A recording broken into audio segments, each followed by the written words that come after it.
continue going over the convictions of Ahlus Sunnati wal Jama'ah, the saved sect, the 73rd out of the 73 factions. And our author, Abu al-Muzaffar, he says that from the creed of the Sunnis is that that the creator of the world could not possibly have a limit or an edge, because a thing would not be limited with a particular limit, would not be specified. A thing would not have a specific limit unless a specifier specified it with that limit and put it upon the edges and limits that it has. What's the proof for that? The proof for that is that everything that has an edge didn't give itself that edge. If so, well, you wouldn't know what kind of nice body I would have if I gave myself my edges. And probably every single one of you, you'd be so nice, right? Nicer than you are now, even if you are nice. If you gave yourself your edges and your limits, no thing that has edges and limits gave itself those edges and limits. But it has those edges and limits, but not other ones. It has those edges and limits and not others. And those other edges and limits are possible for it. So, for example, any one of us could be bigger or smaller. We could be taller or shorter. We could be thinner or thicker.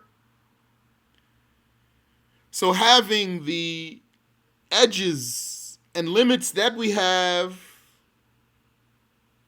and not other ones means that we have specific limits that we didn't give to ourselves. Since we have specific limits that we did not give to ourselves, then there must be a specifier who gave us those limits. And since the maker, that means the creator, so the maker with a capital M, would not be made, since the creator would not be created, and since the maker would not be made, then this uncreated creator, this unmade maker, would not be limited. He would not have edges, and he would not be specified. There wouldn't be anything specific about him, anything specified, nothing specified about him, because then why be specified like that and not another way? In other words, Allah Ta'ala has no specifications. His self is not specified or limited. His attributes are not specified. His knowledge is not specified. It's an eternal, everlasting knowledge. It's not specific to some things over other things. And his power is one eternal, everlasting power. It's not specific to some things over other things. His will is one eternal, everlasting will. It's not specific to some things over other things. His sight is one eternal, everlasting sight by which he sees anything seen. It's not specific to some seen things over other seen things. And his hearing is not specific to some heard things over other heard things. Allah Ta'ala has no specifications. We have specifications. Colors and shapes and sizes and ages and genders, etc. And the origin for this talk about God not having any limits and not having any edges and not having any specifications is from the book of Allah Ta'ala, but in particular, the proof that we want to bring here is by merging some verses of the Quran. When we merge some verses of the Quran with the knowledge that the Quran does not contradict itself, then we can make some conclusions. Let's see. Like the saying of Allah Ta'ala, ما يكون من نجوى ثلاثة إلا هو رابعهم. So literally that verse would be translated as, there would be no private conversation between three, but that Allah is the fourth of them. So it appears by that He is with them, and therefore He would have limits and edges.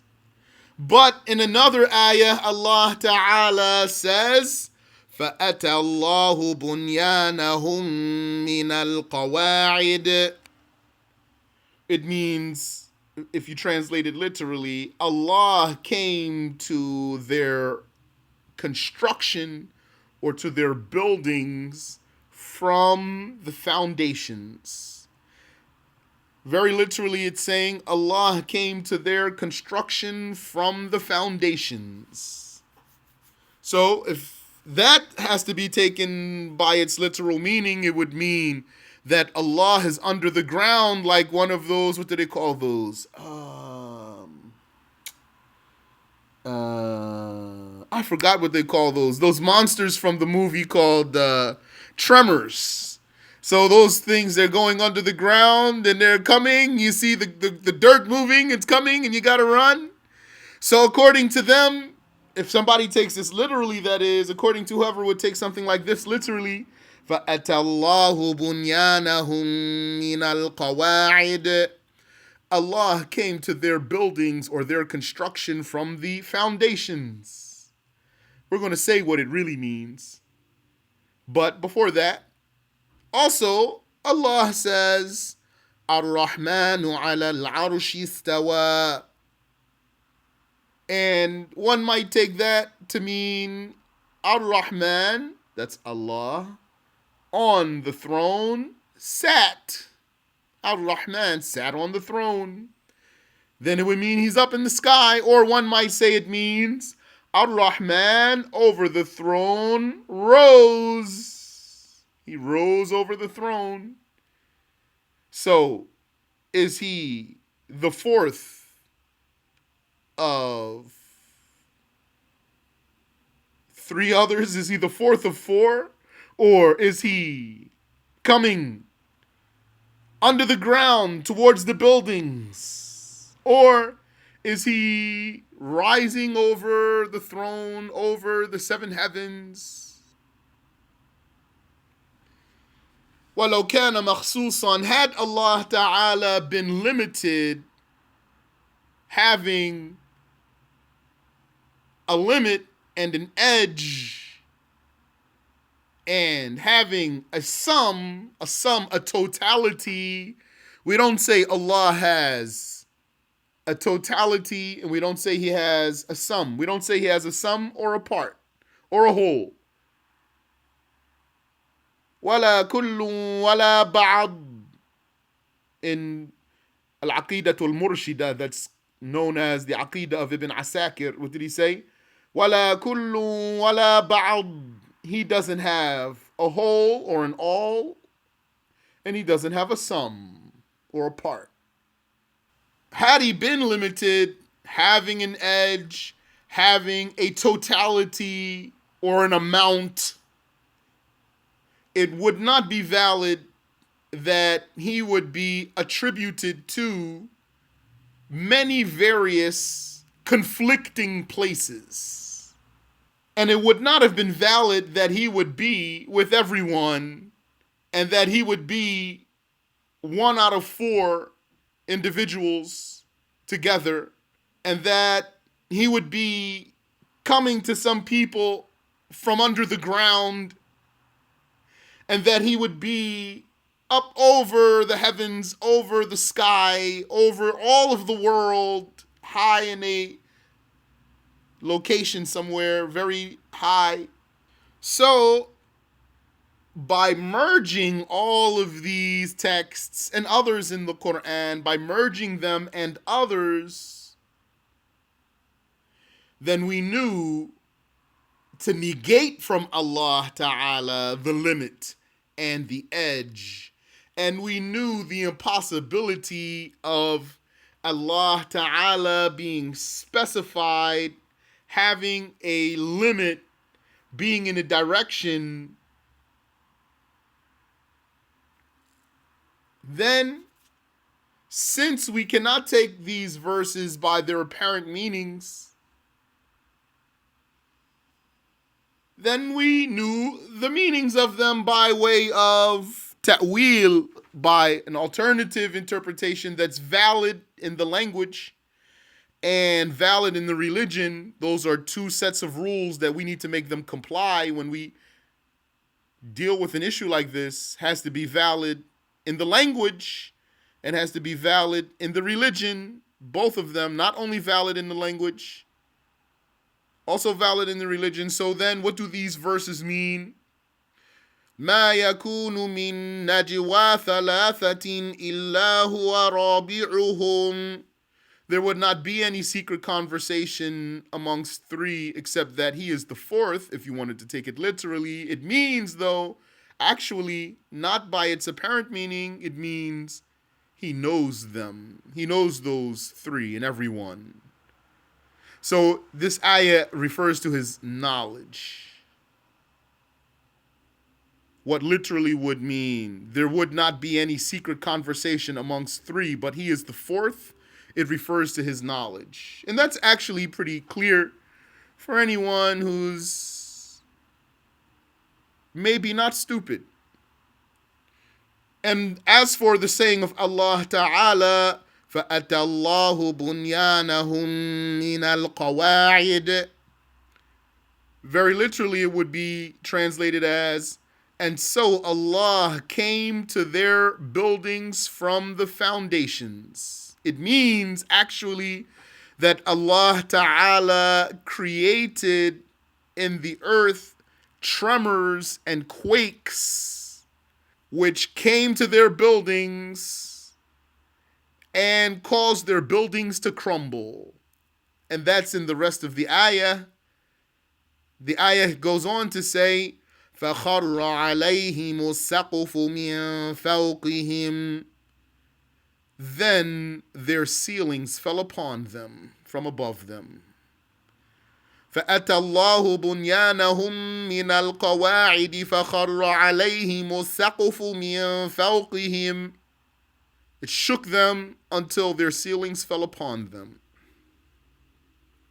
And the meaning of Ar-Rahmanu ala al-Arsh istawa is qahara. Subjugation, qahara.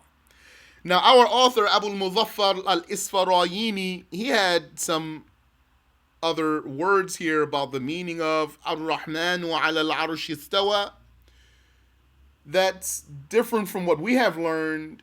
And so for now, we're just going to stick to what we have learned to keep this simple. So not to have to sidetrack into explaining some things. This is now not the setting for those. What's most important now is just to explain the belief of Ahlus Sunnati wal Jama'ah with clear words. And that you know that the eternal, the glorified, is neither a body nor a particle. Because a body is something that has composition, construction, arrangement. And the particle is something used for composition. Because the particles are the smallest pieces, so they come together to form bodies. The particles, we mean the smallest indivisible pieces.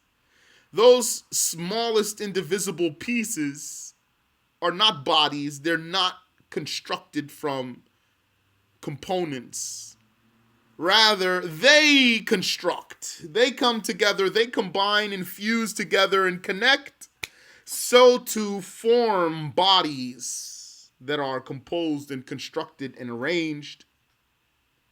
And everything that has connection or can be connected to something has then a limit and an edge. And we just said that it's impossible that Allah Ta'ala has a limit and an edge. And bodies can increase and decrease. And it's impossible that the eternal one changes. Impossible. Yani, bodies could possibly increase or decrease. And the eternal one cannot possibly increase or decrease because the eternal one does not change.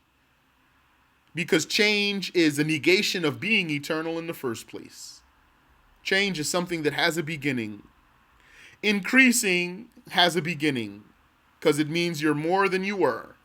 And decreasing has a beginning because it means that you're less than you were. Bodies can increase and decrease, and the Creator, the eternal, glorified and exalted one, does not increase or decrease or change. Allah Ta'ala told us in the Quran about someone, وَزَادَهُ بَسْطَةً فِي الْعِلْمِ وَالْجِسْمِ. That's Talut, actually. This ayah is about Talut, who's called, in English, Saul, S-A-U-L.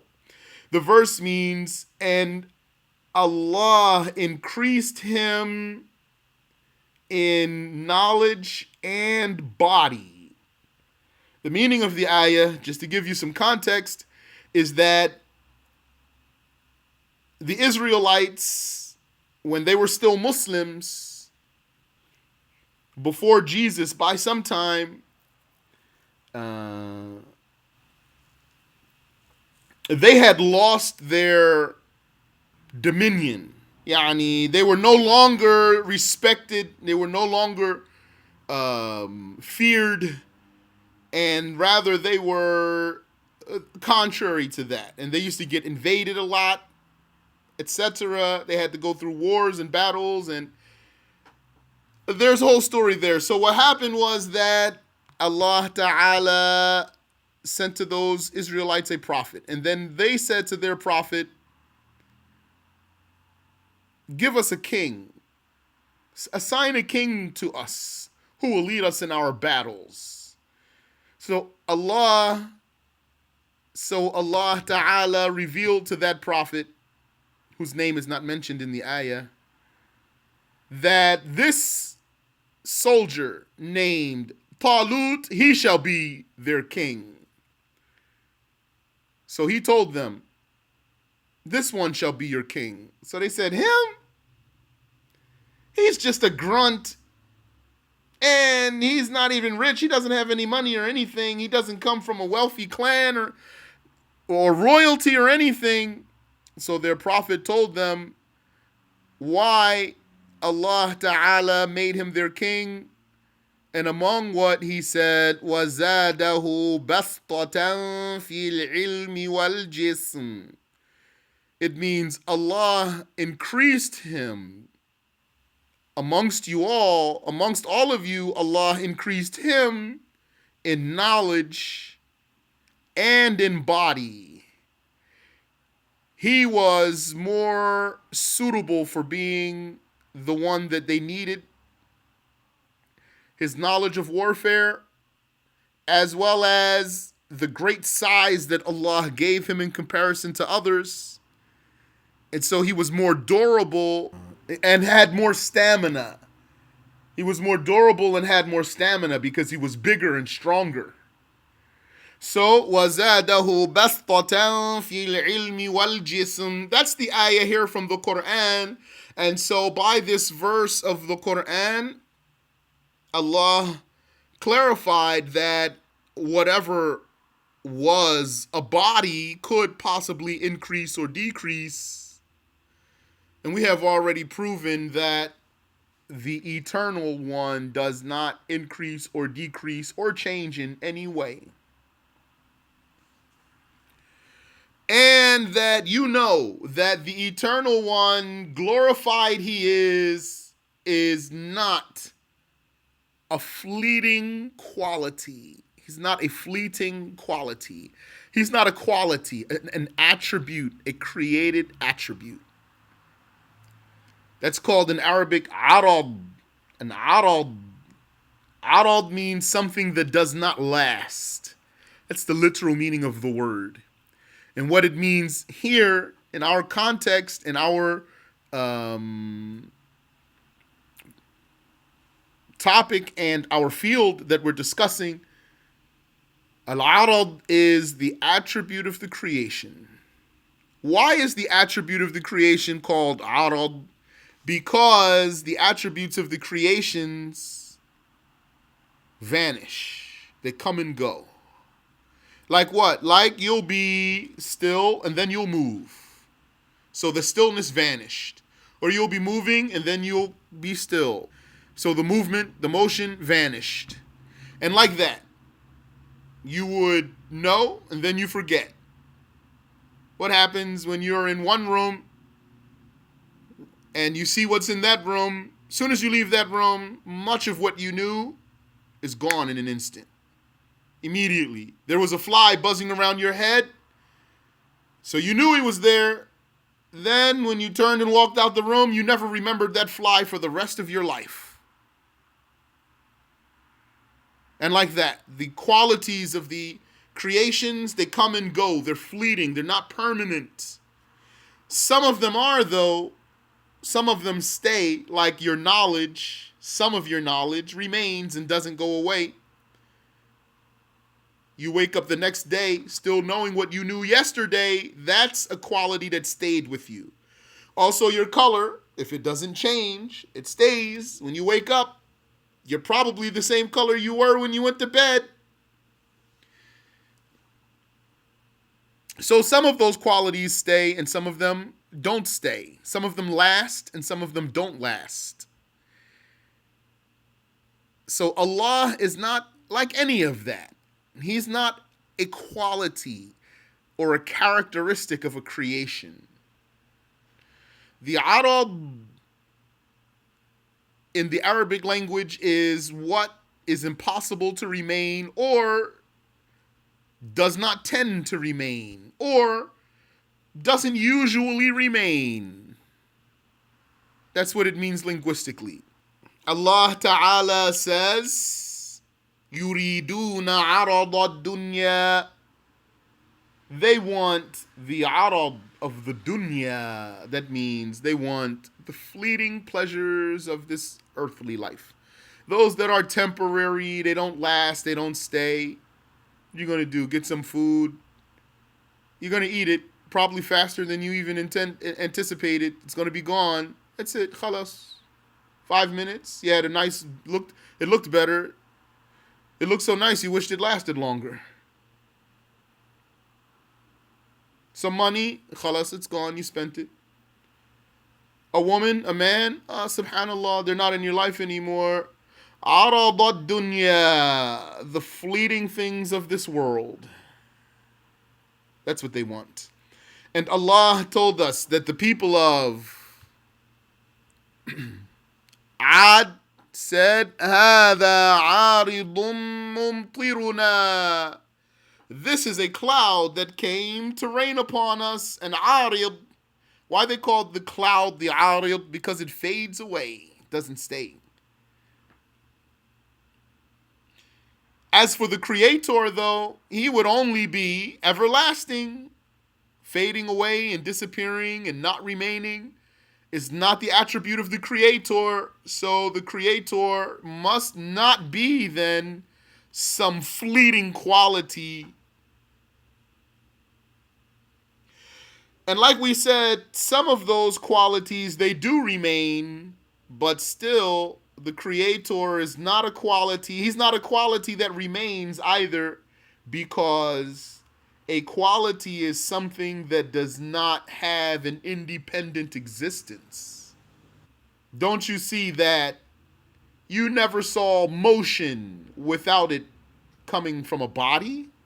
If you ever saw movement, what you saw was a body in motion, but you cannot see motion without a body. If you ever saw a color, also, that color wasn't just not on anything. It must have been on something. It would have been on something. Colors don't exist by themselves, they must exist through something. Motion must exist through something. It cannot have an independent existence. That's different from, for example, here I have a phone. So this phone is not existing through the laptop. So the phone is independent from the laptop. But this phone here, I can feel the coolness in its glass. That coolness doesn't exist by itself. It exists through that glass or this body. And the smoothness of the glass also, that's a quality, the smoothness. That smoothness doesn't exist by itself. It exists through something. So the quality is something that does not exist independently. Also, the quality is something that does not last, except some of them. And both of these matters, not lasting and having a dependent existence, not an independent existence, a dependent existence, both of those matters are refuted by the saying of Allah Ta'ala, Al-Hayyul Qayyum. Al-Hayyul Qayyum, because Al-Qayyum has numerous explanations. The scholars have given a number of explanations for Al-Qayyum. Some said Al-Qayyum means Ad-Da'imu alladhi la yazul, the everlasting one who does not vanish. So then he wouldn't be an Arab from that meaning. And also, some scholars said Al-Qayyum means Al-Qa'imu bi nafsi, the one who exists independently, the one who doesn't need anything. So then he is not an Arab, a quality. And that you know that the Creator, glorified and exalted, it is impossible that he have a child or a wife, because that would not occur except by way of contact and touching. And that would then dictate having a limit and an edge. And we've already clarified that having a limit and an edge are impossible. So then contact and touching are impossible. So then he wouldn't have a wife so that he could have a child. And also, had he had a child, he would have a species. God would have a species had he had a child, because a child only comes out as its parents. The child comes out as its parents, as the type of the parents. Did you ever see, for example, an elephant give birth to a crocodile? No, it doesn't happen. So had he had a child, he would have a species. That means a type. And Allah Ta'ala verified what we are saying when he said, Lam yalid wa lam yulad. He did not give birth or beget. He did not beget. Nor was he begotten, yani, nor was he born. He did not give birth, nor was he born. Or he did not beget, nor was he begotten. وَلَمْ يَكُنْ لَهُ كُفُوًا أَحَدٌ. And there was never for him a match or a counterpart. So he has no wife, he has no child, because he has no similar. And that you know that it is not possible that God would have a partner in his dominion. Because we have already clarified that the Creator is one, and there is no second one.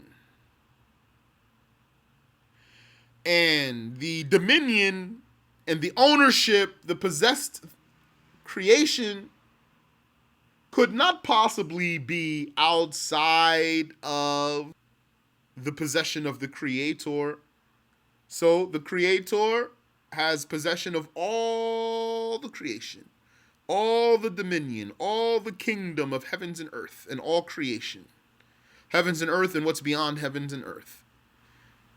He is the only owner of all of that, the only controller of all of that, the only creator of all of that, and he has no partner in that. He told us, وَقُلِ الْحَمْدُ لِلَّهِ الَّذِي لَمْ يَتَّخِذْ وَلَدًا وَلَمْ يَكُنْ لَهُ شَرِيكٌ فِي الْمُلْكِ. It means, O Muhammad, say, Alhamdulillah. Praise be to God, the one who never took for himself a child, and nor does he have a partner in the dominion. And that you know that motion and stillness and coming and approaching and being in place and meeting and departing and being close by distance and being far by distance and contact and separation and volume, that means taking up space, and quantity, having an amount, it still means volume, and having body or substance, and picture, and containment, and measure, and areas, and vicinities, and sides, and directions. All of those are not possible for God, because all of those dictate having a limit and having an edge. And we have proven that it is impossible that the Creator, the glorified and exalted, have an edge or a limit.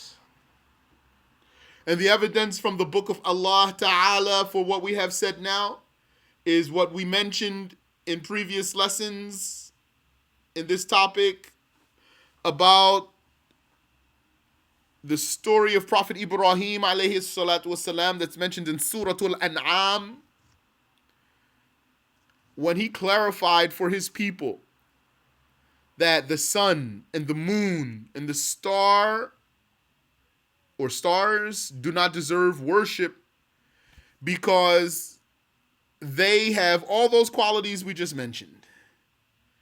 For the very reason that those celestial bodies have all the qualities that we mentioned, it's not valid to worship them.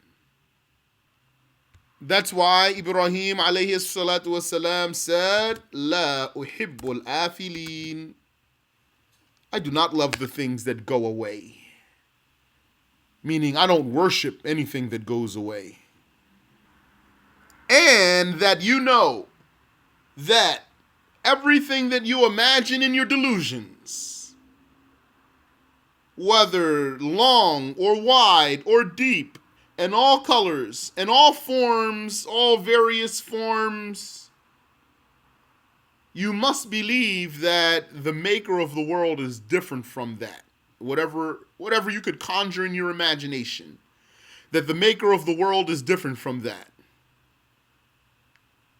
And that this maker of the world has the power to create something like the world.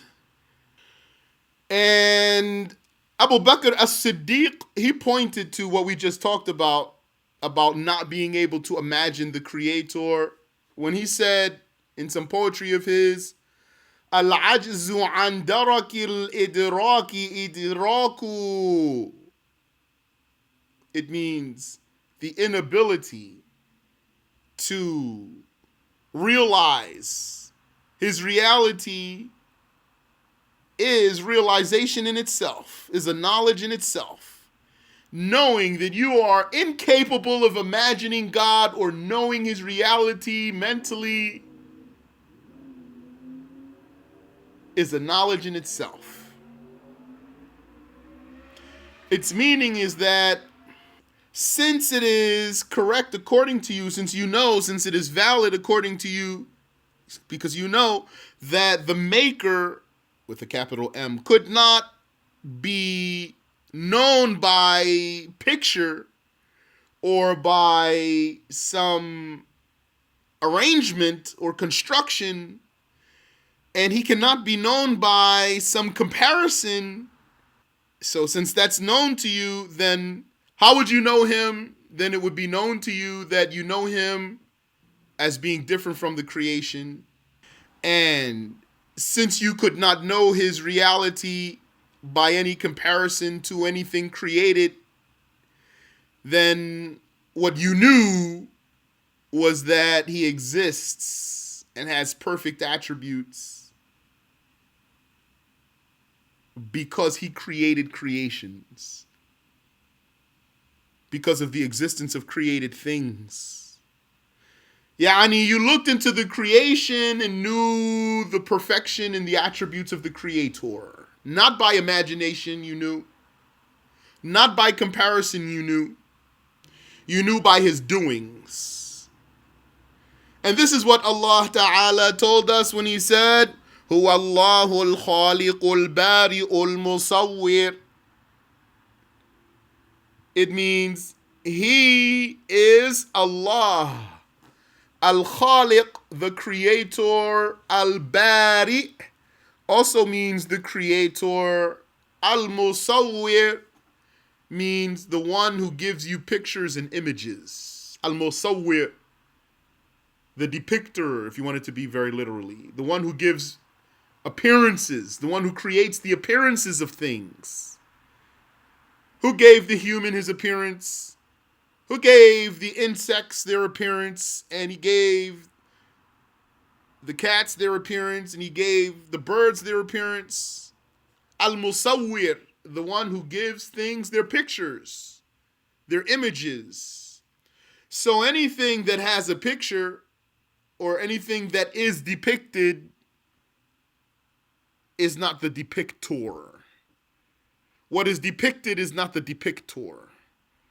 What is given an image is not the giver of the image. The giver of the image has to not have an image. Just like the creator of creations has to not be created. The one who gave everything a beginning has to not have a beginning. And the one who gave the bodies, who created bodies, the one who created bodies cannot have a body or be a body. And that you know that creations and events, occurrences, happenings could not dwell within the self of God. It's not possible and it's not valid that things happen to God, that things are happening within him. Firstly, he's not a body so that he would have an inside. He doesn't have an inside so that he could have something happening within him. So it's not valid to believe that things happen, occurrences happen in his self or in his attributes. Because then he would be a vessel for creations. Then he would be a vessel for creations. And if he would be a vessel for creations, then he would be a creation. Because whatever is not devoid of some created attribute is itself a creation. And that's why Prophet Ibrahim alayhi salatu wasalam would not worship the sun or the moon or the stars, because those things had created attributes. Things were happening to them. So then it is not possible that they be God. Wallahu subhanahu wa ta'ala a'lam. Allah knows best. We'll stop there.